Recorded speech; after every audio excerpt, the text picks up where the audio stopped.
À, kính thưa các thầy, kính thưa tất cả các anh chị em tham dự hội thảo ngày hôm nay.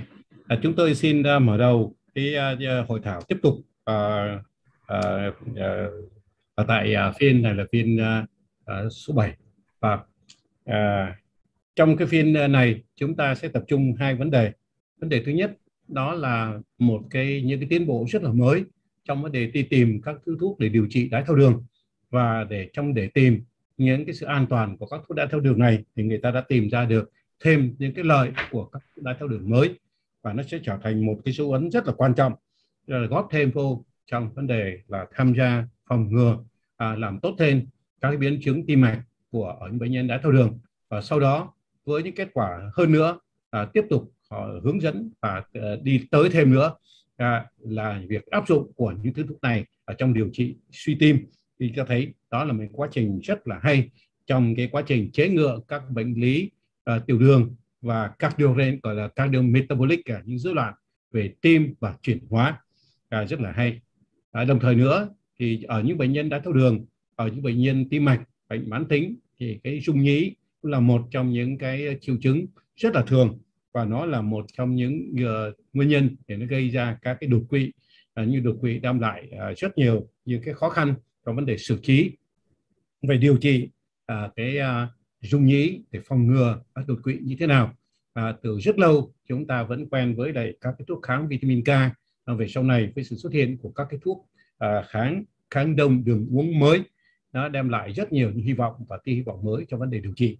Chúng tôi xin mời bắt đầu cái buổi hội thảo ngày hôm nay. Chúng ta có một báo cáo người nước ngoài. Chúng tôi xin giới thiệu là giáo sư Michael Boehm. Giáo sư Michael Boehm là giáo sư nội khoa và tim mạch thuộc trường đại học Saarland, Hamburg, Saarland, Cộng hòa Liên bang. Hello, Michael Boehm.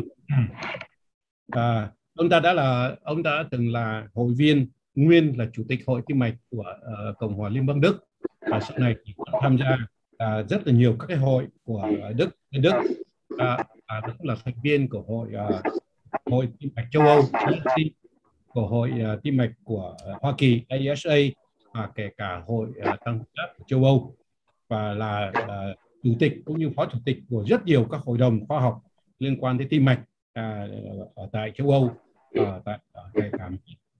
Ông ta là nghiên cứu viên chính, và chúng ta thấy rất là đặc biệt là tất cả các nghiên cứu viên rất quan trọng ở trên thế giới thì ông ta chủ trì hoặc là cái người tham gia. Ví dụ chúng ta nghe thấy những nghiên cứu Come, nghiên cứu Exxon, nghiên cứu On Target, cái nghiên cứu Transcend, hoặc là kể cả cái mà hôm nay chúng ta được nghe chia sẻ, đó là nghiên cứu Emperor Reduce hoặc là Emperor Preserve, là các thuốc DAPA, HF, vật vật. Ông đã công bố khoảng 600 tất cả các bài báo, 600 bài báo, tham gia viết trong các cái sách, trong khoảng 250 bài trong tất cả các sách, và là một người rất có kinh nghiệm và luôn luôn đóng góp rất lớn cho hội tim mạch châu Âu. Chúng tôi rất hân hạnh được giới thiệu giáo sư Michael Boehm. Hôm nay ông ta sẽ chia sẻ cho chúng ta một bài về cái SGLT2 inhibitor, một cái bước, một cuộc cách mạng từ việc điều trị đường trong máu cho tới việc bảo vệ tim mạch. May I invite you, Professor Michael Boehm, for the Fox presentation and about TIMA, SGLT2 inhibitor, evolution from glucose lowering to cardiorenal protection. May I invite you, Professor Boehm. Thank you. So thank you very much. I hope you can see me. Good morning. It's very early here in Germany. It's a great pleasure to be with you today, unfortunately not in Vietnam. And it's my task to discuss with you new evolution and new drugs in heart failure. So we just published the European heart failure guidelines. And then I will focus on SGLT2, on that component we addressed in the guidelines. But we have also some strategic changes implemented in these guidelines. And I learned that you in Vietnam are now also issuing your guidelines. And I try to give you some insights on the thoughts on how we designed these guidelines. So these are my disclosures. And these are the 4 topics I would like to address. I would like to discuss with you the principles of treatment and hypothesis generation, which goes into the guidelines. Then I will discuss with you the new SGLT inhibitor results, which have a very strong impact on the new guidelines, of course. I will provide you for the first strategic change we did, and that is the argument for an early start of any treatment, and then how we could position specific things in the guideline algorithm. So principles of treatment. So I brought this slide to remind you that heart failure in heart failure with reduced ejection is associated with a lot of triggers, comorbidities, and they are all acting in common to provide a further deterioration of left ventricular function, ending up in the dilated heart and finally in severe heart failure. And the players in this field are, of course, neuroendocrine antagonists like norepinephrine, angiotensin II, and aldosterone, among others. But therefore, these treatments have been rationalized to be important because they inhibit, of course, remodeling, but also cardiovascular endpoints in the overt heart failure syndrome. So not about novel drugs. And the question always arises whether when we add novel drugs, like a modulator or like the ARNI, like heart rate reduction with ivabradine, or other drugs like SGLT2 inhibitors, whether they have an add-on effect in this treatment. So therefore that is important, and I will address it in a minute. So the story of the SGLT2 inhibitors was, of course, initiated by a safety concern, which was produced by the glitter zones, which increase heart failure hospitalization. At that point of time, the FDA demanded to do an outcome safety study with every new oral anti-diabetic drug. And this was done with the EMPEROR-REC outcome study with empagliflozin. And to the surprise of many, there was a positive outcome. You can see here the primary endpoint, which was stroke, MI, and cardiovascular death, which was reduced by 14%. However, this primary endpoint was primarily carried by cardiovascular death. And there was no significant difference in stroke and MI, and all-cause death and cardiovascular death were the prominent features here. And then there was heart failure hospitalization, which is depicted here. And that was neither an endpoint which was predefined. This was just an exploratory endpoint. And what you can see that the biggest change was occurring here with an early start of the separation of the Kaplan-Meier curves and a strongly positive finding. So this was exploratory, but not in heart failure patients. These were patients mainly with just diabetes, and approximately 10% of the patients had a history of heart failure, but they were poorly characterized. It was just ticking one box. So the first secondary analysis, and that is the start of the story with SGLT2 inhibitors, separated patients with a history of heart failure and no history of heart failure. And what you can see that the heart failure outcomes like heart failure hospitalization and cardiovascular death, hospitalization or cardiovascular and mortality only are reduced exactly in a relative way, which was identical to patients with and without heart failure. And therefore, in the old guideline already, you can see that this was taken here, this first reduction of outcomes for any neuroendocrine antagonist. You can see here the other studies, these are the glutathione studies, and was put in the guideline in a recommendation to prevent heart failure with a 2A. It's a subgroup of a big study, and it is one study, therefore a big B here, to provide protection from heart failure events in diabetes. However, in heart failure, there was no dedicated trial at the point of time, but the hypothesis was risen that it might work in heart failure. So therefore, this has not changed in the new guidelines, but in the new guidelines, it is empagliflozin. At that point of time, in the old ones, only the EMPEROR-REC outcome study was there. But now we have the data with the canagliflozin in the CANVAS program, dapagliflozin, which is a DECLARE study, ertugliflozin, and sotagliflozin as well. So it's a clear class 1 recommendation. And as it is based on more than one controlled trial, it's a 1A recommendation in diabetes to prevent heart failure. Now, what about heart failure then? Of course, you know these data. So the chance was taken to do two big controlled studies with dapagliflozin, which is the DAPA-HF trial, and empagliflozin in 2020, which was the EMPEROR-Reduced trial. And what you can see that these results are very similar. It's a 26% reduction and a 25% reduction for cardiovascular death and heart failure hospitalization. Here, the investigator also have added urgent presentation with a heart failure worsening, which has approximately a similar role than a hospitalization. You can see that it is very, very similar. Now, indeed, the trials were done in a population, a broad heart failure population. And what came out is that the population in EMPEROR was slightly more sick. They had a lower ejection fraction. They had a glomerular filtration rate, which is 5 points less than in the DAPA-HF study. And also there was a little bit more of neprilysin inhibition, but usually they were very similar. Now, the first and the primary endpoint you have seen, but what you see is in trials and in Kaplan-Meier curves is only time to first event. So some patients die immediately, some patients go to the hospital several times and die then. And you can see all these patterns of the individual heart failure patients are not depicted in trials because it is not visible. So the secondary hierarchical tested endpoint was the total number of hospitalizations. On the right-hand side, you see this figure from the primary publication of EMPEROR-Reduced. And on the left-hand side, you can see it for DAPA-HF, which was a secondary analysis we published in the circulation.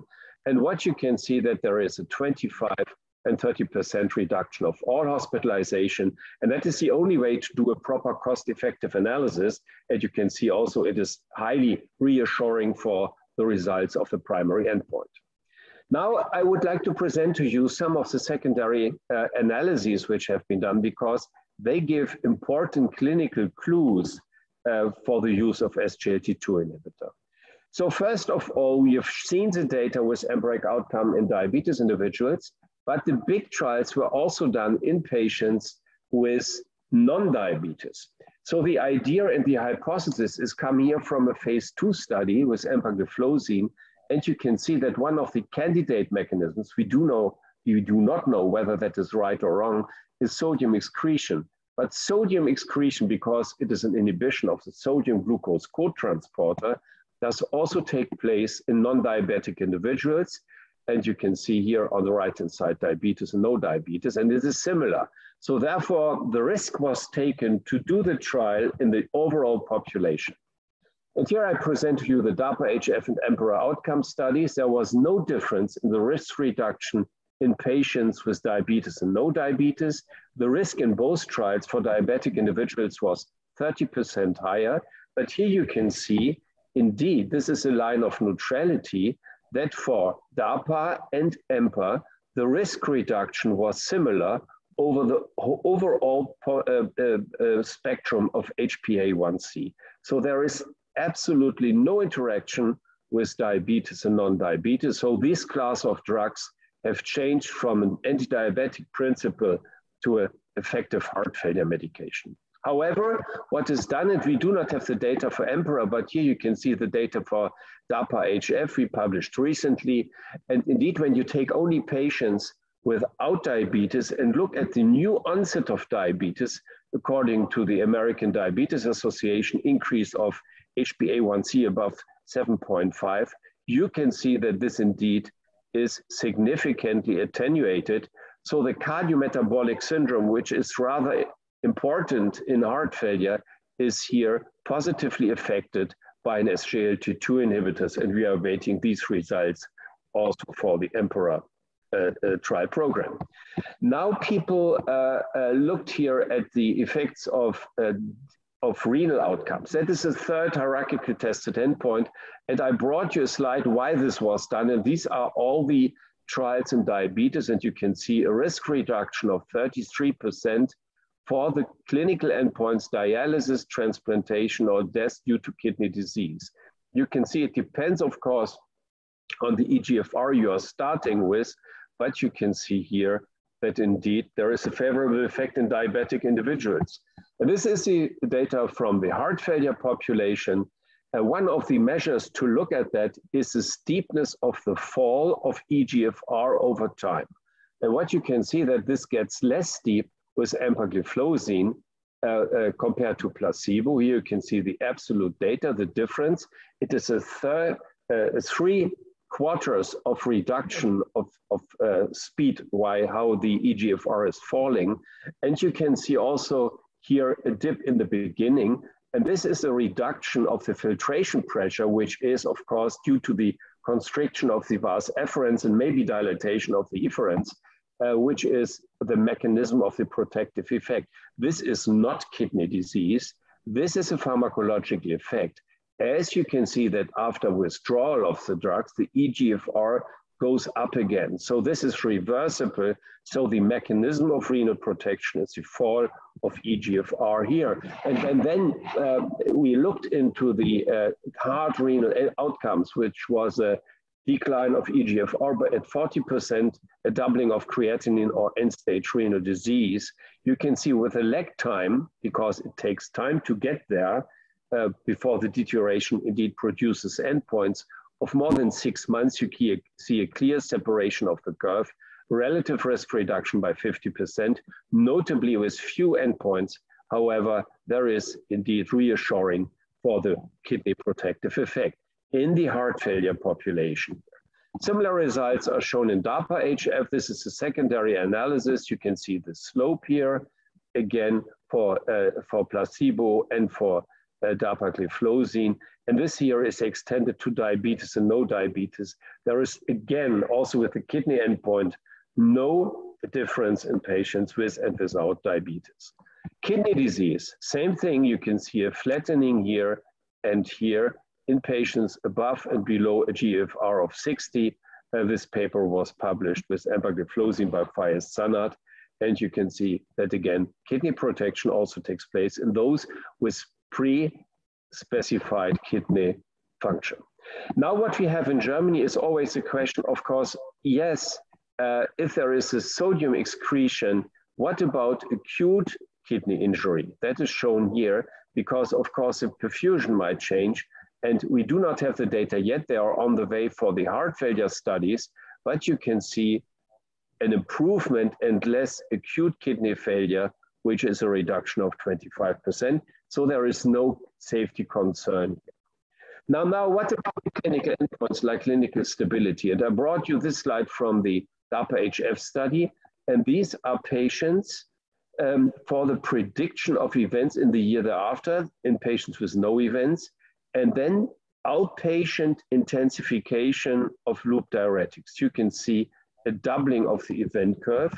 And when you then like urgent heart failure visits, a further increase into heart failure hospitalization is shown here. So those people who were in the hospital have a higher mortality rate thereafter, but also people who get more diuretics. So what about diuretics? And this is from the Emperor Reduced trial, the recent volume overload and other volume overloads. And this is intensification of diuretic agents. And dapagliflozin inhibited the need for intensification of loop diuretics, which is a surrogate for the death thereafter. So therefore, clinical stability is affected. And I brought you this slide because I find this particularly interesting. What happens in the hospital when a patient is decompensating? So the question here is, the patient is decompensating on a good therapy or on an even better therapy. And what you can see, the IV use of vasodilators or inotropes, so the utilization of intensive care medicine is reduced by 36%. And this indicates that is also the stability in a case of a decompensation is improved by empagliflozin. Now the next question clinicians ask usually, is there an improvement of well-being? So this is a rough judgment according to the New York Heart Association class. And you can see that patients on the dapagliflozin, that is placebo corrected. So have a 40% likelihood, higher likelihood to change into an improvement of a New York Heart Association class and a 30% reduction of deterioration. So that is the rough estimate with this measure. And also it was studied what about the well-being in the outcome trial? And this is done with the KCCQ, Kansas City Cardiomyopathy Questionnaire. And you can see 5 points improvement. That is a symptom score, clinical overall summary score, which is testing 10 domains, and 5 points is considered as being significant, what the patient is really noticing.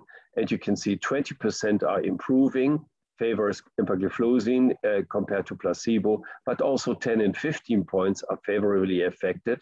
And you can see that this is a long-standing thing because it takes 12 months and is maintained over 12 months, and deterioration logically is reduced on empagliflozin according to the clinical summary score of the Kansas City Cardiomyopathy Questionnaire.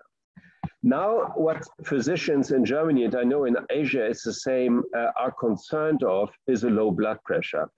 And you can see that this is taken from one here of our papers from DARPA. Reduced cardiac output selects patients with more advanced heart failure, so they have a drop in blood pressure. That is one mechanism. And the other mechanism is that patients indeed and physicians are concerned to use drugs, and also some of them are intolerant. And these mechanisms both acting together for an increased hospitalization rate in patients with a low blood pressure. So low blood pressure patients die earlier. So the question is, what is empagliflozin doing? And we separated the population into smaller than 110, 130, and greater than 130 with a blood pressure at baseline, and then looked at the blood pressure effect of empagliflozin. And what you can see that in those patients where it gets a little bit tricky and problematic, that the blood pressure is even, the blood pressure is even increasing. While in those with a high blood pressure, there is a drop of 2 millimeters of mercury. And again, what you can see here is that the outcome rate is increasing when the blood pressure is low. So this is low blood pressure, this is higher blood pressure, and this is lower blood pressure. Here you can see the numbers. This is a continuous variable. And what you can see indeed is that the event number is higher, but on every level of blood pressure at baseline, there is a risk reduction. And here you can see the relative risk, here's a line of neutrality, is reduced by empagliflozin over the whole spectrum of blood pressure. So low blood pressure indeed should not be a barrier to not use a drug, as the maximum effect, the relative effect is maintained and the absolute effects are even greater. So this is a GFR slope. People are concerned that in kidney failure, maybe perfusion is the problem when blood pressure is low, but you can see over the whole spectrum of blood pressure, the decline of eGFR is the same, and that also holds true for the kidney endpoints as it is shown here. Even there is a significant effect. That is just a trend. There is no heterogeneity in patients with low blood pressure for the composite renal endpoint. This paper was just published, online. Okay. So these are the data for the blood pressure, and this was also shown here in the DARPA study. This is the low blood pressure group. The lower the blood pressure, the lower is the drop. So therefore, there is not a problem here. And again, the event rates are similarly reduced over the spectrum. So blood pressure is not a problem, also not renal failure. What about accompanying treatment? So people are concerned that neprilysin, which of course is a very strong drug in heart failure, also utilizes the maximum benefit, but you can see that indeed with empagliflozin, with and without, there is no effect. The risk reduction can be seen everywhere. And also for the kidney endpoints, you can see it here. These kidney protection is maintained by empagliflozin, and both drugs acting together indeed have a 50% improvement. So for DARPA, this was used with all kinds of drugs, and this study is also, the analysis is on the way for EMPA. You can see neither drug had and the dose of the drugs had an interaction with the treatment effect of dapagliflozin, and the same holds true for EMPA. There is no heterogeneity. So it is a true add-on mechanism to reduce events. Now you might ask the question, makes it sense at all to add further drugs because we have very potent drugs? And this is a very good read. I recommend you this paper. It is excellent. And what you can see here, comprehensive therapy and conventional therapy. You can see conventional therapy, that is event-free survival here, means beta blockers and APEs, and this is with ARNI and SGLT2. And you can see a huge difference. And when you look below, that is a difference in years. A patient who is 60, rather young, has approximately 8 years saved without events compared to this low intensity treatment. So it makes sense to add all these drugs. The combination therapy indeed is recommended, and that was a strong argument used. So therefore, if the new mechanism is added, as with ARNI and ivabradine, there might be an add-on effect in heart failure. Now the question is, and this is something which is important in the ESC guideline, what is the mechanism of an early start? So the problem is that in the patient, the mortality is the highest. Then it is high in the so-called vulnerable phase and low in the chronic phase. And all the trials who have been successful have been done in chronic outpatients. However, these patients are coming out of the hospital, are more frail, have lower drug loads because they have high diuretic doses, they have a high heart rate and a low blood pressure, so they are vulnerable.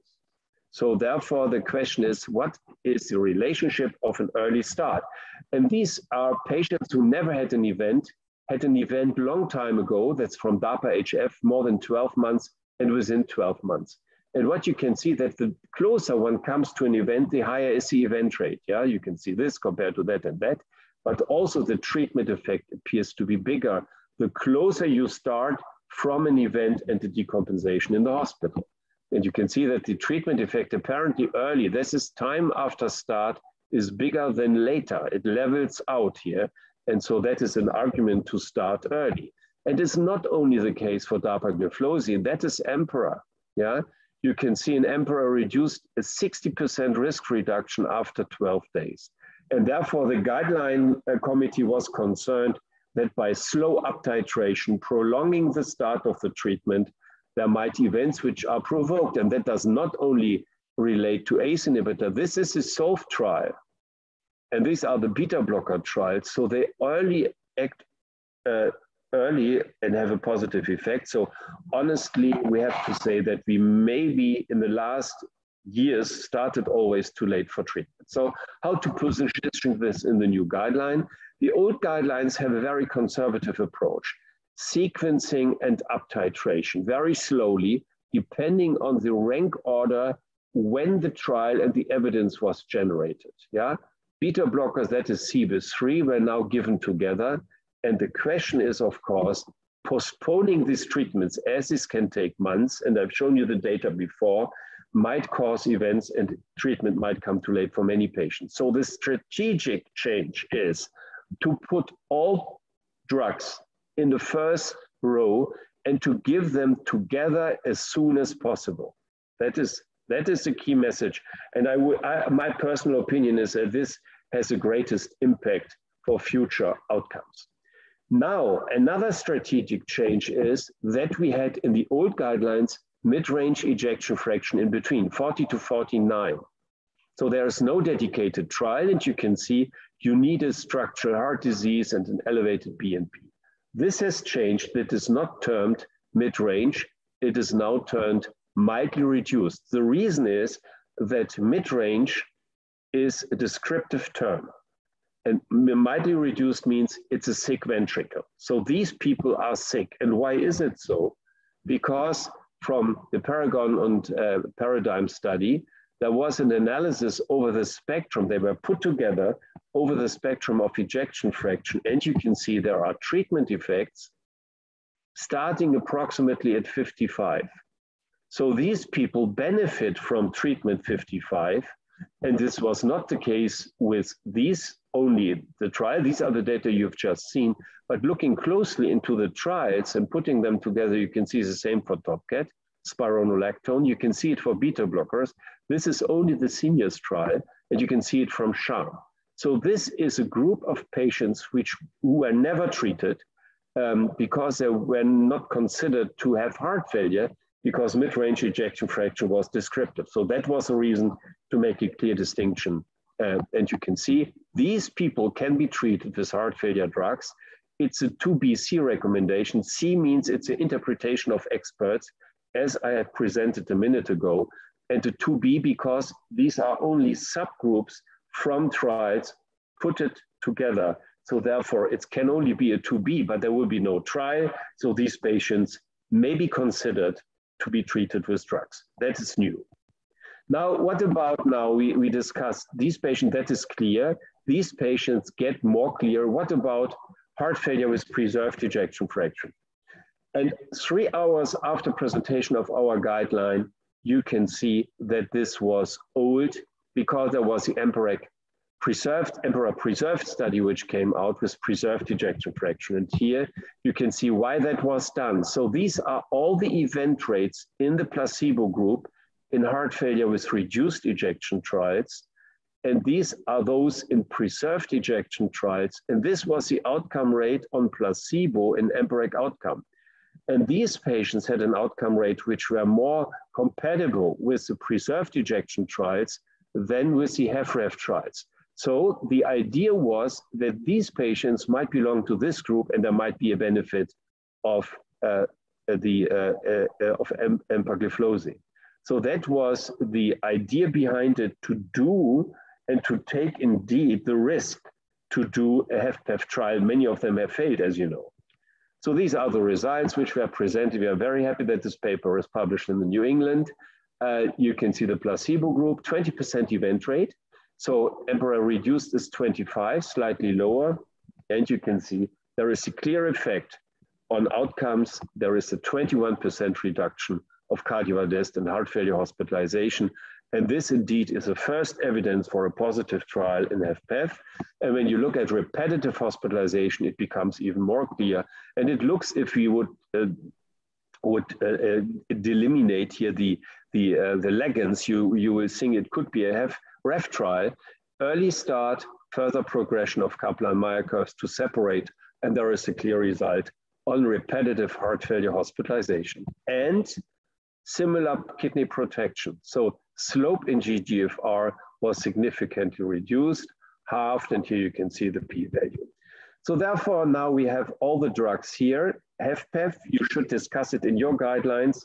There is a DELIVER trial which will come out, and there will be an update of the guidelines when DELIVER is out, but there will be a consensus discussion in the Heart Failure Association, how to implement 4 trials. So of course, we looked into registry and we think that in 80% of the patient, it is possible, but physicians are concerned for blood pressure whatsoever. So here now is something which is now online in JACC Heart Failure from the Heart Failures, Giuseppe Rosano and myself, we have published this. There is a high outcome rate, a low treatment intensity, the closer it comes to decompensation and recompensation. And we propose to characterize the patients into high heart rate, high and low blood pressure, and then just AFib, yes, no, renal dysfunction, yes, no. And then you can indeed layer the patients with high heart rate and low blood pressure. You better start with a beta blocker. With a high blood pressure and a low heart rate, you better start with the ARNI, but you can add the SGLT2 inhibitor as it is neutral for this. You can add it. So therefore, this is the decision of the investigator, but the idea and the goal is to implement therapies within few days. And so the proposal is here to characterize patients according to these characteristics and then add your drugs as soon as possible, and then add the other drugs which are applied for subgroups like Afro-Americans with isosorbate mononitrate or ivabradine in patients with a high heart rate. So that is the proposal we have here. So these are the guidelines. First, the big 4. This is the real change we have done. And then it goes into subgroups, including valve disease, which you have heard by the previous speakers, which is most important with a 2A recommendation. And therefore, we hope that we can indeed provide benefit for these patients. So take homes. U mechanisms add benefits. It was shown with the ARNI ivabradine before. Now it is shown for SGLT2 inhibitors. There is important circumstantial evidence, kidney protection, reducing intensive care utilization, improving clinical stabilities and well-being of patients. An early start with all drugs is recommended, And these new guidelines, and that is a challenge, it needs to be put into practice. And then we await a huge reduction of events and individualize the patient to implement the drugs according to patient profiles and treatment effect. So high heart rate, beta blocker effect, and SGLT2 can be given all the time as it is safe. And now we have new data on HFpEF in the future, and we will see how this will be implemented into the guidelines. I thank you very much for your attention. Thank you very much, Mike and Boom. Very interesting and comprehensive talk about a new class of learning, and to have a lot of adaptation effect on the cardiorenal protection. It's very, very interesting and information rich. We have some discuss and comment and question after the second person. Thank you very much, and Professor Michael Böhm. Để đảm bảo thời gian, tôi xin trân trọng kính mời báo cáo viên thứ hai. Cái phần thảo luận về cái bài 1 của giáo sư Michael Böhm sẽ được sau cái bài của tiến sĩ Nguyễn Bá Thắng. Tôi trân trọng mời tiến sĩ Nguyễn Bá Thắng sẽ nói về một đề tài khác liên quan tới về vai trò của kháng đông, của chất kháng đông trong xử trí đột quỵ trên bệnh nhân rung nhĩ, đặc biệt giới thiệu về các chất hóa giải kháng đông của chúng ta đã có. Xin mời tiến sĩ Nguyễn Bá Thắng, Trung tâm Khoa học Thần kinh của Bệnh viện Đại học Y Dược. Thầy Thắng cố gắng trong khoảng 20 phút thì tốt.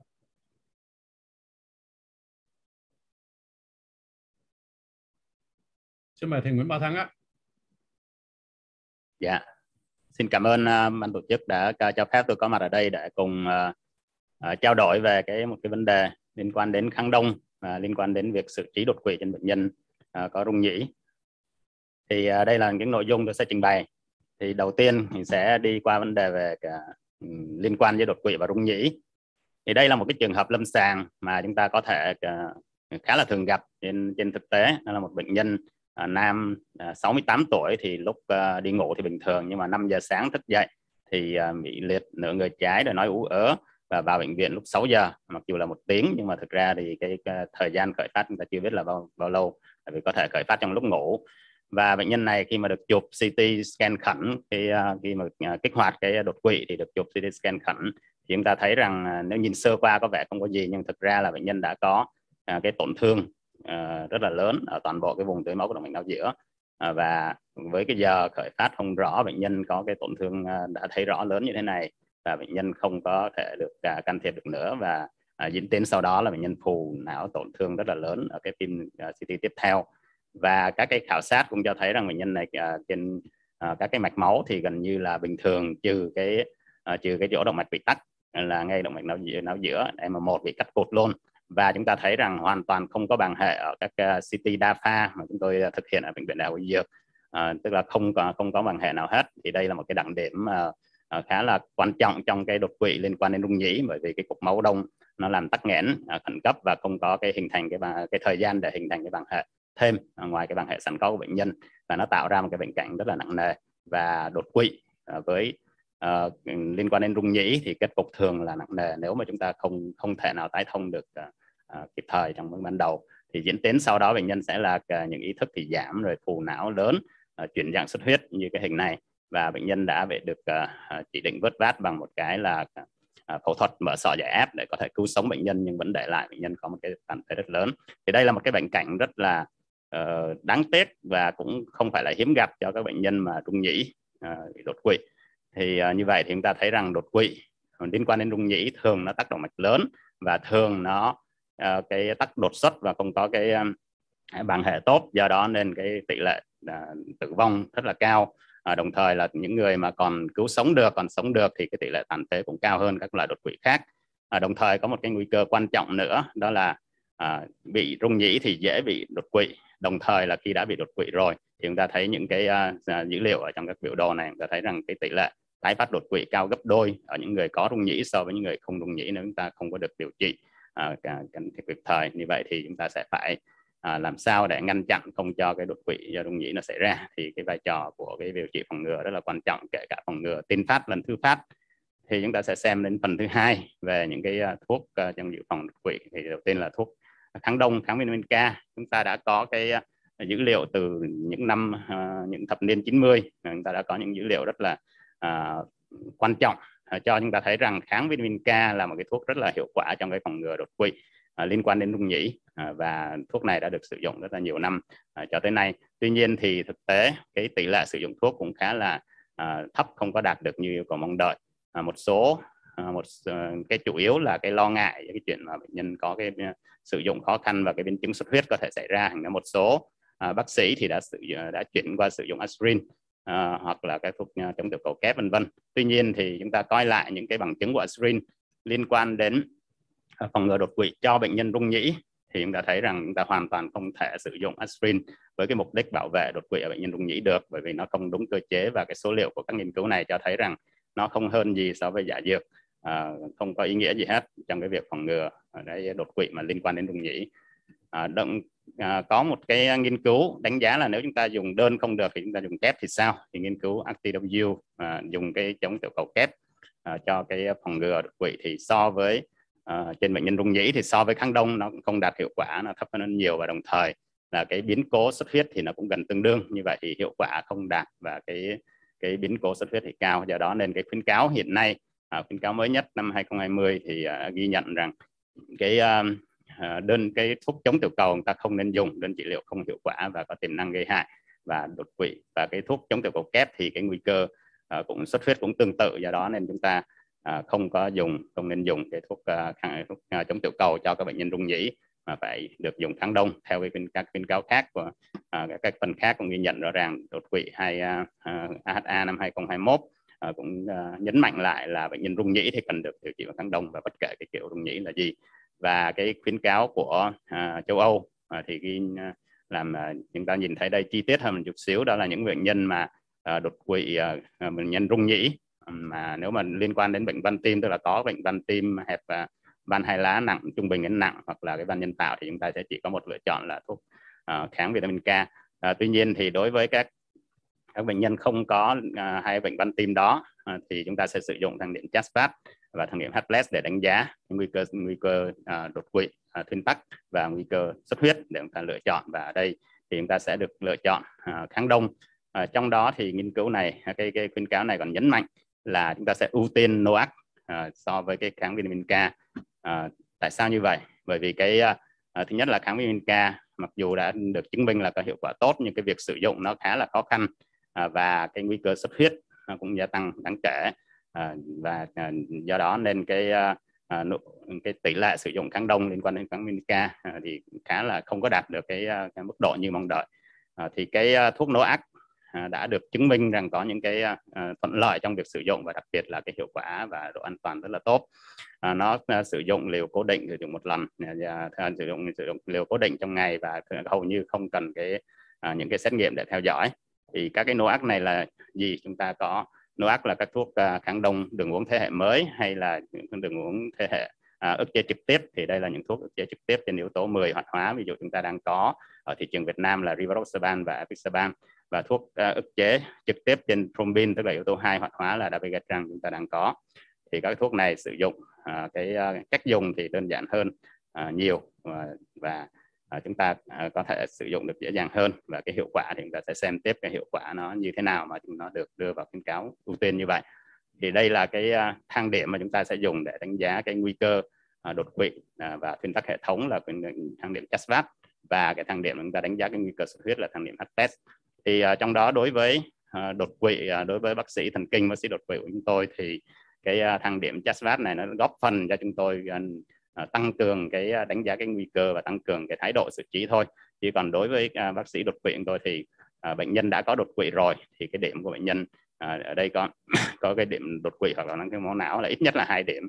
Do đó các bệnh nhân mà rung nhĩ mà đã có đột quỵ thì gần như đương nhiên chúng ta đã có cái chỉ định để mà điều trị, gần như không cần đánh CHASPAT, chúng ta vẫn biết là bệnh nhân đã có chỉ định để điều trị kháng đông rồi. Và đây là cái hiệu quả và cái tính an toàn của NOAC so với cái warfarin hay là kháng vitamin K.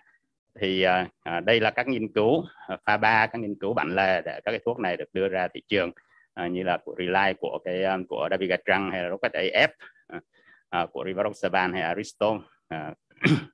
của cái apixaban. Thì chúng ta đang có 3 thuốc này. Thì chúng ta thấy các cái nghiên cứu này đều cho thấy rằng cái tiêu chí là bảo vệ không tránh đột quỵ và thuyên tắc mạch hệ thống thì đối với các thuốc kháng NOAC nó đều tốt hơn hoặc là ngang bằng so với warfarin, và tính chung tổng thể lại thì các thuốc NOAC này chứng minh là tốt hơn so với về hiệu quả bảo vệ so với warfarin. Còn về độ an toàn thì các biến cố xuất huyết cũng đều hoặc là ít hơn hoặc là ngang bằng so với warfarin hết. Thì như vậy các cái thuốc NOAC này được chứng minh rằng có hiệu quả và an toàn so với cái warfarin, và đó cũng là cái lý do tại sao mà cái thuốc NOAC đã được khuyến cáo ưu tiên như vậy. Thì ở đây chúng ta nhìn một cách hình dung một cách cụ thể hơn thì chúng ta thấy rằng cái dabigatran, apixaban và rivaroxaban là ba cái thuốc mà chúng ta có trên thị trường Việt Nam hiện nay. Thì chúng ta thấy cái nhìn chung, chúng ta thấy rằng nó ít nhất là cái hiệu quả của nó là tương đương với cái warfarin, và cái xuất huyết thì cũng là tương đương hoặc là giảm hơn, và hầu hết là giảm hơn so với warfarin. Ở đây chúng ta ghi nhận rằng một số cái liều như là liều dabigatran 150 thì có cái hiệu quả bảo vệ tốt hơn so với warfarin, còn các cái thuốc khác thì hiệu quả ít nhất là tương đương. Với cái biến cố xuất huyết thì đối với các xuất huyết nặng và xuất huyết não thì các cái thuốc NOAC đều có giảm hơn cái nguy cơ xuất huyết so với cái warfarin, là cái rất là đáng mừng, bởi vì cái xuất huyết não là một cái biến chứng rất là đáng lo ngại và mang lại tử vong cho người bệnh. Đối với biến cố xuất huyết tiêu hóa thì có một số cái liều thuốc, loại thuốc thì nó có thể làm gia tăng cái xuất huyết tiêu hóa so với cái warfarin, nhưng mà riêng cái liều dabigatran 110 và liều và apixaban thì nó được coi là không có gia tăng cái biến cố xuất huyết tiêu hóa so với warfarin. Thì chúng ta cũng có thể lưu ý để khi chúng ta lựa chọn. Thì tất cả các cái hiệu quả và cái biến chứng trong các cái độ an toàn trong các cái nghiên cứu RCT, nghiên cứu pha 3 này thì đã được củng cố thêm nữa bằng các nghiên cứu trên thế giới thực. Nghiên cứu thế giới thực là sao? Là những cái nghiên cứu người ta đánh giá trên những bệnh nhân thực tế sử dụng ở các cái quốc gia, ở trên bệnh nhân thực tế, và được ghi nhận được bằng các cái nghiên cứu sổ bộ đánh giá, và đặc điểm là nó có cái số lượng bệnh nhân rất là lớn và nó sử dụng trên cái bối cảnh thực tế, thành ra nó có cái giá trị thực tế cao hơn, đánh giá được nó gần hơn với những cái chỉ định điều trị mà các bác sĩ chúng ta thường làm. Và các cái nghiên cứu này thì có rất là nhiều nghiên cứu, và trong đó đối với dabigatran so sánh với kháng vitamin K thì chúng ta có 27 cái nghiên cứu phân tích trên cả hơn 1 triệu bệnh nhân, và hầu hết cho thấy rằng nó an toàn và nó giảm cái chảy máu có ý nghĩa hơn so với warfarin.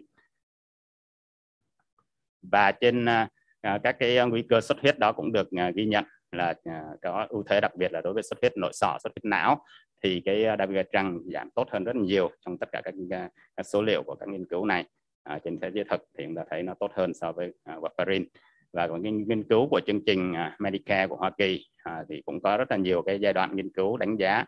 Thì chúng ta thấy đối với dabigatran mà trên nghiên cứu thế giới thực so với lại nghiên cứu reply thì chúng ta thấy hai cái số liệu về mặt bảo vệ đối với cái biến cố đột quỵ thiếu máu và an toàn giảm cái tỷ lệ xuất huyết, chảy máu nặng, chảy máu não vân vân. Thì cái số liệu trên thế giới thực này khi chúng ta sử dụng thực tế thì nó gần như tương đồng, rất là tốt so với cái nghiên cứu RCT mà chúng ta đã biết là nghiên cứu reply. Thì như vậy những cái nghiên cứu trên pha 3 và nghiên cứu trên thế giới thực đều khẳng định được cái giá trị của các cái thuốc kháng đông thế hệ mới, hiệu quả bảo vệ tốt và an toàn hơn so với warfarin. Thì một cái vấn đề trên thực tế nữa là các bác sĩ thường có xu hướng là không có dám sử dụng đủ cái liều, có thể giảm cái liều xuống, hay xài liều thấp hơn so với chỉ định, để mà tại vì hầu như mọi người đều khi sử dụng kháng đông nói chung thì đều e ngại cái nguy cơ xuất huyết hết. Thì mặc dù cái số liệu cho thấy an toàn như vậy, nhưng mà trên thực tế thì có nhiều trường hợp các bác sĩ vẫn sử dụng cái liều thấp. Thì vai trò của các liều thấp như thế nào, đặc biệt là của dabigatran là sao? Thì ở đây chúng ta sẽ thấy là đối với dabigatran thì có 2 liều là liều 150 và liều 110 2 lần một ngày là liều thấp. Thì còn các cái thuốc khác thì chúng ta có cái liều gọi là liều giảm liều. Thì chúng ta nhìn thấy ở đây là đó, trong cái nghiên cứu reply thì hai cái liều dabigatran này đều được thiết kế đưa vào nghiên cứu và đều được đánh giá rất là đầy đủ với số lượng tương đồng với các cái phân tích đánh giá là từng đủ mạnh để so sánh, coi như là đánh giá chính thức cái liều 110 mg liều thấp. Trong khi tất cả các cái thuốc khác thì những cái liều thấp là những cái liều đó là liều giảm liều cho một số đối tượng nhất định, chứ không phải là đánh giá cái hiệu quả chung. Do đó nên người ta sẽ gọi là ở dabigatran người ta gọi là liều thấp, còn những cái thuốc khác thì cái liều kia người ta gọi là liều điều chỉnh hay là liều giảm. Bởi vì nó không có được đánh giá đầy đủ, nó chỉ đánh giá trên một đối tượng nhỏ, đối tượng đặc biệt nào đó thôi.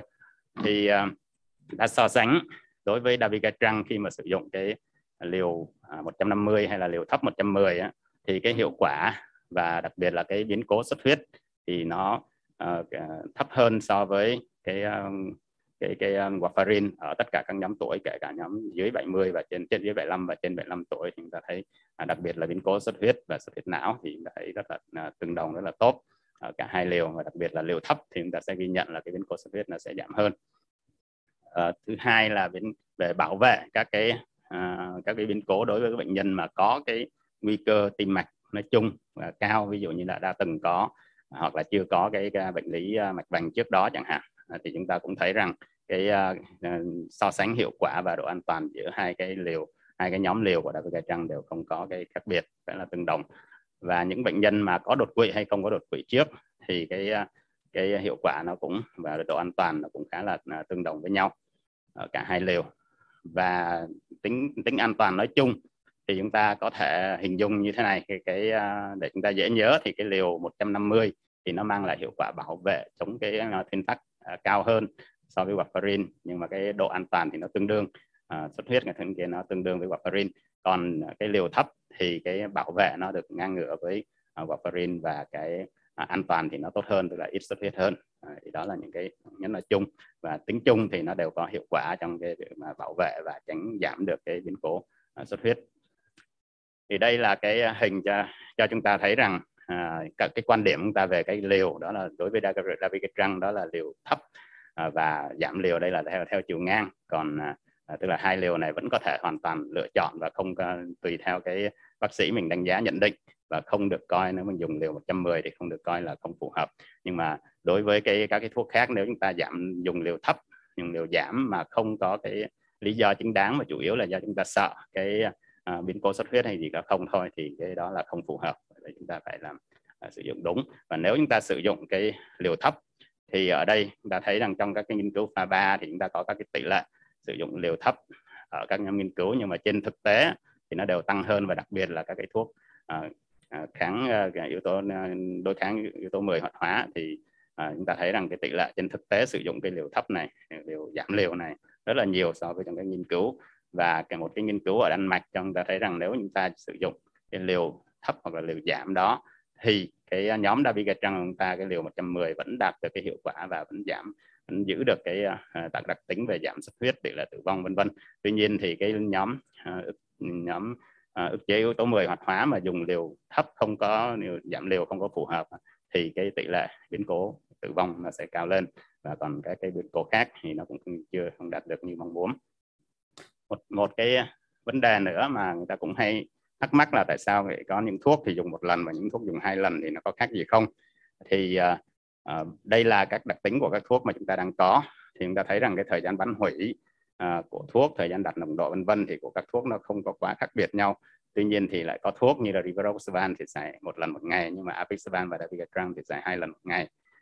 Thì trong các nghiên cứu pha 3 thì chúng ta thấy mặc dù tính tổng lại thì nó cũng ngang ngửa nhau, tuy nhiên thì phân tích kỹ hơn thì chúng ta sẽ thấy rằng cái nhóm dabigatran và nhóm apixaban là nhóm xài 2 lần 1 ngày, thì cái lợi ích của nó trong việc bảo vệ chống cái đột quỵ và cái thuyên tắc huyết khối thì tốt hơn rõ rệt so với các nhóm dùng 1 lần. Và biến cố xuất huyết cũng vậy, nó cũng có cái chiều hướng là tốt hơn so với nhóm dùng 1 lần. Thì lý do tại sao nó đấy bởi vì nó có được như vậy thì một phần được lý giải bằng cách là khi mà dùng 2 lần 1 ngày thì cái tỷ lệ cái nồng độ thuốc nó ổn định hơn. Như chúng ta thấy ở đây nó vẫn tác dụng 1 lần hay 2 lần, 1 lần hay 2 lần thì chúng ta vẫn có cái tác dụng trong suốt ngày. Tuy nhiên thì cái chênh lệch giữa lượng đỉnh và đáy nó khá là cao so với cái nhóm dùng 2 lần. Thì vậy dùng 2 lần nó ổn định hơn. Và các cái nghiên cứu so sánh trên một cái yếu tố nữa đó là có liên quan đến tuần trị, tức là bệnh nhân dùng 1 liều thì nó sẽ tuân thủ tốt hơn là so với dùng 2 liều, dễ bị quên hơn. Tuy nhiên thì các nghiên cứu về tuần trị cho thấy rằng nếu mà lỡ bị không tuần trị thì cái nhóm mà dùng 2 lần một ngày, đây là nhóm dùng 1 lần một ngày, nếu mà bị double liều lên thì cái nồng độ nó sẽ đang vượt rất là cao, quá mức cho phép. Trong khi bỏ nhóm 1 liều thì nhóm 2 liều thì nó sẽ biến đổi ít hơn. Và tương tự như vậy đối với trường hợp mà chúng ta bị quên liều thì cũng vậy, đối với cái nhóm dùng 2 lần một ngày, cái biến đổi cái nồng độ nó nhẹ nhàng hơn, nó ít hơn, chúng ta có thể ít bị cái ảnh hưởng. Và cái phần tiếp theo đó là cái vai trò của chất hóa giải kháng đông. Thì khi chúng ta dùng kháng đông, chúng ta cũng rất là lo lắng những biến cố xuất huyết, và chúng ta có những cái mong muốn có những cái thuốc, thì chúng ta có những cái thuốc hóa giải, ví dụ như là chúng ta đã có Idarucimab và Anesthetic Alpha cho cái thuốc kháng đông thế hệ mới. Thì dabigatran với cái thuốc hóa giải là Idarucimab là thuốc duy nhất có cái thuốc chất hóa giải mà có hiệu quả là trung hòa đặc hiệu và trung hòa rất là tức thì. Nó có cái ái lực rất là cao, nó là cái kháng thể đơn dòng và dùng đường tiêm tác dụng ngay lập tức và có thời gian bán hủy ngắn, và đặc biệt là nó không làm tăng lên cái quá trình đông máu của bệnh nhân, không làm cái quá trình đông máu nó nặng hơn. Và chất hóa giải này đã được nghiên cứu trong cái nghiên cứu Reverse AD năm 2017. Thì nghiên cứu này sự đánh giá 2 nhóm. Nhóm thứ nhất là những bệnh nhân chảy máu không kiểm soát khi mà đang dùng cái dabigatran. Nhóm thứ hai là bệnh nhân đang dùng dabigatran mà cần những cái phẫu thuật khẩn. Thì cái liều sử dụng là 5 gram ngày và sử dụng hai lần tiêm liên tiếp nhau. Theo dõi cái thời gian thì chúng ta thấy rằng cái nồng độ của cái dabigatran được hóa giải như ngay lập tức sau cái mũi tiêm đầu tiên và duy trì suốt 24 giờ sau đó, thì nó đạt hiệu quả rất cao ở cả 2 nhóm là chảy máu không kiểm soát và phẫu thuật. Và chúng ta thấy hiệu quả trên thực tế đó là trong vòng 3 đến 5 giờ thôi thì cái xuất huyết tiêu hóa hoặc là xuất huyết không phải tiêu hóa thì đã được ngưng chảy, thì chúng ta thấy cái hiệu quả rất là tốt. Và cái nhóm phẫu thuật thì khoảng 97% các bệnh nhân có cái hoạt động đông máu, cầm máu trở lại bình thường khi chúng ta phẫu thuật. Và thời gian trung vị từ lúc tiêm thuốc cho tới lúc có thể phẫu thuật bắt đầu là khoảng 1,6 giờ. Và cái thuốc hóa giải này, Idarucimab này, thì có thể được sử dụng cùng với các cái biện pháp điều trị khác, điều trị cầm máu khác hoặc là trị liệu kháng đông khác cũng được. Và nếu cần sử dụng tiếp dabigatran thì sau 24 giờ chúng ta có thể sử dụng lại dabigatran mà không sợ bị mất tác dụng. Thì đối với đột quỵ thì có một tình huống đó là các bệnh nhân đột quỵ cấp nhập viện có cái chỉ định điều trị tiêu sợi huyết, tất cả mọi thứ phù hợp, tuy nhiên thì bệnh nhân này đang dùng NOAC, thì chúng ta có thể điều trị tiêu sợi huyết hay không. Thì đối với các cái thuốc chúng ta đã có cái khuyến cáo và có cái đồng thuận. Thì đối với các bệnh nhân mà trong cái cửa sổ điều trị tiêu sợi huyết trong 4 giờ rưỡi mà có dùng cái NOAC trong vòng 48 giờ trước mà chúng ta không thể xét nghiệm, không thể đánh giá được cái hoạt tính của cái thuốc chống đông máu đó, thì chúng ta sẽ không có điều trị được cái thuốc tiêu sợi huyết đường tĩnh mạch, trừ trường hợp là chúng ta được có thuốc hóa giải đặc hiệu. Và hóa giải đây là thuốc chúng ta có cái Idarucimab cho bệnh nhân đang sử dụng dabigatran, thì chúng ta có thể sử dụng kết hợp giữa Idarucimab và sau đó dùng thuốc tiêu sợi huyết đường tĩnh mạch ngay tiếp theo sau khi chúng ta đã trung hòa tác dụng của dabigatran. Còn đối với cái Anesthetic Alpha là thuốc ức chế cho thuốc đối kháng cho cái kháng đông mà ức chế trực tiếp yếu tố 10 hoạt hóa như là rivaroxaban hoặc là pixaban, thì chúng ta không có dùng cái thuốc Anesthetic Alpha đối kháng, nhưng chúng ta không thể dùng kết hợp để mà chúng ta điều trị tiêu sợi huyết sau đó được. Thì như vậy thì đối với bệnh nhân mà có đột quỵ cấp và có chỉ định tiêu sợi huyết nhưng mà vẫn đang dùng dabigatran mà chúng ta hoặc là chúng ta không biết liều, hoặc là chúng ta không có cái liều sử dụng gần và chúng ta không có thông thường là có trong chỉ định, thì hiện tại chúng ta có thể dùng Idarucimab, sau đó trung hòa xong và ngay lập tức sau đó chúng ta có thể dùng cái thuốc tiêu sợi huyết đường tĩnh mạch để điều trị cho bệnh nhân. Đương nhiên nếu những bệnh nhân đó đột quỵ đó có tác động mạch lớn thì chúng ta có thể tiếp tục và chuyển qua điều trị can thiệp nội mạch được. Chúng ta cũng sau khi chúng ta điều trị xong cái trung hòa xong thì chúng ta làm như bình thường. Và để tóm tắt lại thì chúng ta thấy rằng đột quỵ do rung nhĩ thì thường là nặng nề và nguy cơ tái phát thường cao, và NOAC chúng ta có hiệu quả và an toàn hơn kháng và dabigatran dùng 2 liều thì hiệu quả và an toàn và ổn định hơn so với 1 liều. Và cái irosinoab là cái thuốc hóa giải đặc hiệu, chúng ta có thể dùng nó để chúng ta xử lý bệnh nhân để mà điều trị tiêu xuất huyết trên bệnh nhân đột quỵ cấp khi đang dùng dabigatran. Thì phần trình bày của tôi đến đây là hết. Xin cảm ơn tất cả các thầy cô, các anh chị chú ý theo dõi. Xin hết. Xin cảm ơn tiến sĩ Nguyễn Bá Thắng đã có một cái bài rất là đầy đủ và về cái chuyên đề rất là sâu, đó là dự phòng đột quỵ do Dung Nhĩ, và đã có bàn và đồng thời cũng giới thiệu luôn cả cái khả năng ta có các thuốc hóa giải đối với loại thuốc đó, riêng đối với lại các cái thuốc này. Đấy là một cái điều kiện rất là tốt để cho chúng ta có thể yên tâm dùng. Now we move in the discussion time. Dear Professor Michael Böhm, you have 3 questions. The first question, that is the indication for SGLT2 inhibitor in the treatment with heart failure, reduced heart failure is clear in some recommendation, international recommendation. But some doctor, you want to know your opinion about the preserved heart failure, the heart failure with preserved ejection fraction. With the result of emperor pressure, do you think there is some recommendation about the application, this indication in the practice?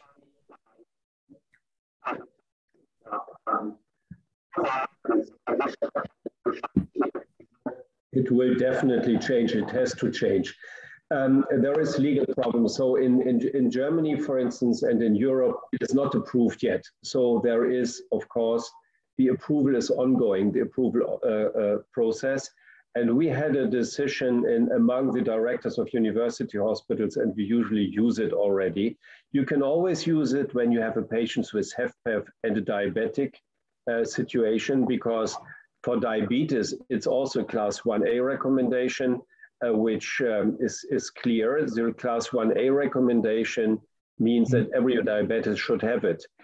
In patients without diabetes, we have the consensus that we start to treat these patients because we cannot overlook that there is a 26% reduction of cardiovascular hospitalization, and therefore, and also total hospitalization is reduced.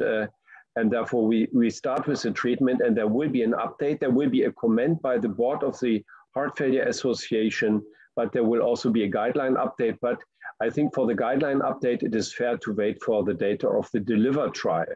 And then we have 2 trials. And if we have 2 trials, it will get a class 1A recommendation if DELIVER is positive.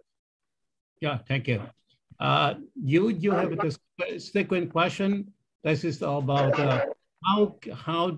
how can you estimate the efficacy of the SGLT2 in the treatment?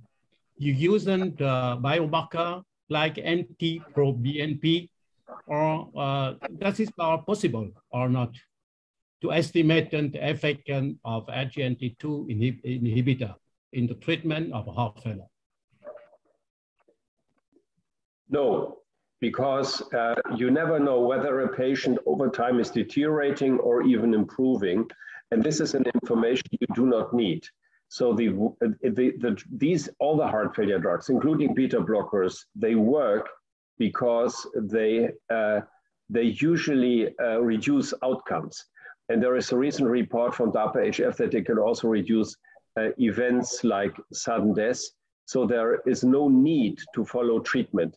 In a patient with a heart failure with reduced ejection fraction, then the drug should be given, and it should be given in 1 dose without up titration. It's a single step application, very easy.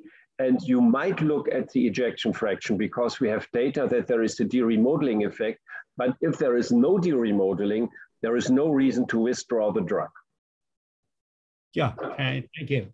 The last question for you, this is when you treatment heart failure, the most of them, one that the patient have normal tensive or high blood pressure is okay. But what about the level of blood pressure? You can use an SGLT inhibitor. That means the lower blood pressure. In the trial, there were no patients without 100 in the trial, but in the clinical practice, because this is a trial, the trial inclusion criteria. In clinical practice, I would try out in every patient.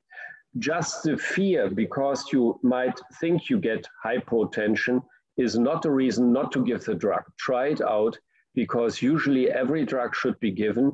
If a patient in heart failure has low blood pressure, the first step is to look at the medication, to avoid an overtreatment with diuretics, to avoid hyponatremia, and to get rid of all the drugs who do not change the outcome, which means nitrates have to go out, even alpha blockers for prostate disease. There are alternatives, and sometimes there is even a forgotten calcium antagonist, which makes absolutely no sense in heart failure. So get rid of these patients, give an appropriate amount of volume that these patients are euvolemic, and then the drugs are mandated to be given independently of blood pressure. Oh, thank you. And I have one question, the last question for you. And if you want to talk about very short about the mechanism of this drug for the heart failure outcome and for the renal, the kidney mechanism of the renal outcome. What do you say? Does it sound inotropic, vasodilator, or the edema, intestinal edema, or the what is the very good? Because we have to explain the very excellent effect. So, yes, okay. First of all drugs who are working in heart failure improve the severity of decompensation. This is now shown for the SGLT2 inhibitor, for empagliflozin, and it was previously shown for sacubitril/valsartan as well, honestly. But the mechanism of SGLT2 inhibitors are unclear. So I think it's definitely not a diuretic, because it does all the things a diuretic is not doing. It is also no role of HbA1c reduction. There is no role of weight reduction. There are theories which have always a pro and con, and one is that ketone bodies are an optimal substrate for the heart, in particular in heart failure. So the energetic situation of the heart is improved. There are, however, other data like the sodium proton antiporter, which is interesting, but also not proven. So it could also be something like a drug which has utilizing many mechanisms. It is unclear. The blood pressure effect is so small, it is not associated with outcomes, as I have shown you. The afterload reduction apparently does not play a role. So it should be a specific mechanism independent of diabetes in the failing heart. Okay, thank you very much. I know it's not a definite answer, but it's open still. Yeah. Bác sĩ tiến sĩ Thắng có 2 câu ngắn thôi, xin tiến sĩ Thắng trả lời cho nó đầy đủ. Là thưa thầy Thắng, nếu có biến chứng xuất huyết thì ngừng các NOAC bao nhiêu lâu có thể sử dụng lại, và đầu là như thế nào? Đó. Vâng, thì cảm ơn cái câu hỏi. Thì trong câu hỏi chúng ta có 2 vấn đề, và câu hỏi trước nữa đó là dùng tiêu sự huyết như thế nào nếu mà đang dùng NOAC, thì chúng ta có trong bài rồi, có nghĩa là nếu chúng ta đang dùng trong vòng thuốc trong vòng 48 tiếng mà chúng ta không có chất đối kháng thì chúng ta sẽ là chống chỉ định, không có dùng tiêu sự huyết được, và chúng ta chỉ còn một lựa chọn là chúng ta có can thiệp nội mạch được hay không thôi. Còn nếu chúng ta dùng dabigatran thì chúng ta có thuốc đối kháng, tức là chúng ta có idorucimab, một số bệnh viện ở Việt Nam chúng ta đã có rồi, thì chúng ta có thể dùng trung hòa như trong bài đã nói. Còn khi mà đã có biến chứng xuất huyết rồi thì cái thuốc kháng đông chúng ta phải ngưng bao lâu? Thì thứ nhất là cái biến chứng xuất huyết khi mà dùng kháng đông thì cái nguy cơ tử vong khá là cao, do đó chắc chắn chúng ta sẽ phải ngưng thuốc ngay tức thì. Và sau đó thì chúng ta sẽ phải duy trì chúng ta phải điều trị bệnh nhân cho tốt. Nếu mà bệnh nhân may mắn mà qua được thì ít nhất chúng ta phải đánh giá sau 4 tuần thì chúng ta mới đánh giá lại cái chuyện chúng ta có thể dùng kháng đông hay không. Đó là ít nhất chúng ta phải đánh giá cái nguy cơ về cái nguy cơ thuyên tắc để chúng ta có cái chỉ định kháng đông đó là mạnh hay yếu, và cái nguy cơ xuất huyết bệnh nhân có còn lại hay không thì chúng ta mới xài thuốc tiếp được. Và lúc đó thì thường là chúng ta có thể phải xem xét đổi cái kháng đông, mà chúng ta sẽ xem xét dựa trên cái đặc tính của bệnh nhân đó và những đặc tính của thuốc kháng đông nào nó phù hợp với bệnh nhân và cái liều cho nó phù hợp, chúng ta có thể phải xem xét đổi thuốc. Và trước tiên là chúng ta phải cầm được, phải qua được cái cơn xuất huyết đã, chúng ta mới làm được chuyện đó, ít nhất là 4 tuần sau. Xin hết. Xin cảm ơn bác sĩ Thắng. Chúng ta không có thời gian nhiều là vì phải chuyển cho sau. Để kết luận, chúng tôi xin lồng vô đây có 2 câu của các đồng nghiệp hỏi về vấn đề là cái dùng của SGLT2 inhibitor, cụ thể như là Emperor, còn Empagliflozin cũng như Dapagliflozin có thể dùng sớm không? Có thể dùng cho cả giai đoạn sớm không? Thì tôi xin trả lời một câu rất là hay như này. Chúng ta đã trải qua một cái nhân chứng cho cái việc chúng ta tìm ra một thứ thuốc điều trị tiểu đường, ban đầu nó là tiểu đường. Nhưng vì để phải chứng minh cho sự an toàn của các thuốc tiểu đường này thì tất cả các cái thử nghiệm được gọi là cardiovascular outcome trial, các cái thử nghiệm an toàn đấy, nó đã phát hiện ra là cái nhóm thuốc này không những nó tốt, an toàn đối với người tiểu đường, người tim mạch, mà nó lại còn tốt nữa. Và trên cơ sở đó người ta mới tiến tới luôn là nó tốt thì nó tốt như thế nào, và nó tốt cho vấn đề tái nhập viện, cho vấn đề biến chứng suy tim, tử vong suy tim, và nó tốt như thế nào nữa là nó tốt, tức là nếu chúng ta dùng sớm chúng ta có thể ngăn ngừa được tất cả các chuyện này. Và do đó từ một thuốc tiểu đường đơn thuần an toàn về tim mạch trở thành một thuốc điều trị tim mạch. Có đái tháo đường đương nhiên rồi, nó lại cả những trường hợp không có đái tháo đường cũng có tất cả hiệu quả. Và vậy hồi nãy tôi mới hỏi ông là cái cơ chế của nó để làm gì, thì mai mốt chúng ta nói ở những tiểu đường được cái này vân vân nhá. Và như vậy thì có lẽ là kể cả cái các cái suy tim mà có phân suất đông máu bảo tồn đấy hoặc là trung bình đó là người ta cũng bắt đầu có thể sử dụng nó. Và như vậy chúng ta thấy đái tháo đường có nhiều yếu tố nguy cơ, gần như thuốc này được chỉ định ngay từ đầu. Như vậy ta đã chứng kiến một cái thuốc được phát hiện, và đây ông ấy dùng chữ evolution là một cuộc cách mạng trong vấn đề từ điều trị tiểu đường chuyển sang bảo vệ tim và thận. Và có lẽ câu cuối cùng của tôi, các anh chị đừng quên rằng biến chứng thận là một trong những cái có lẽ là ngoạn mục nhất của những cái này, là vì từ trước cái này ngoài các cái thứ thuốc ức chế men chuyển ra, thì 20-30 năm nay không có thứ thuốc nào lại có thể làm giảm được các sự tiến triển của cái biến chứng thận, đặc biệt ở người tiểu đường và tất cả cái khác. Đó là cực kỳ hay, và nó giảm tới gần 40-50% tất cả tình trạng suy thận và biến chứng tới bệnh thận giai đoạn cuối, end stage disease. Vâng, xin cảm ơn tất cả các báo cáo viên đã có và chúng ta đã làm đấy. Thank you very much, Professor Mike and Gum. Very interesting. We hope that we can make not online but offline in Europe. Someday I see the next when the COVID pandemic is over. Thank you. Cảm ơn thầy Bá Thắng. Và chúng tôi xin kết luận cái phiên này ở đây để nhường lại cho phiên sau. Cảm ơn tất cả.